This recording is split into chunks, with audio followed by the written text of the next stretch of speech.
Golden Baby Spoon Lure. Magandang hapon mga master. Ang ganda ng dagat dito sa Mabua.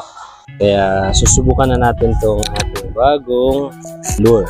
Ang tawag ko dito ay spoon na nabili ko sa TikTok. So, 4 tong binili ko actually. Napakatalas ng kanyang hook. So, extend na natin. So, ito siya oh. Ganda, di ba? Goldie. Ayan, ito siya oh.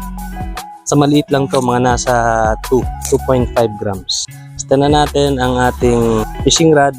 So, ito yung pinili ko na hobby kasi malapit to sa puso ko kasi yung papa ko is mangingisda. Retired fisherman. So, sa dulo ng ating lure ay meron tayong soft bait na 3 jig. Yan. I mean, meron siyang hook na kasama. Yan, ito siya. So, para talaga siyang isda. Malambot siya. Tapos, sa taas ng onte ay ang ating spoon. Fish on! Labyog na mga master!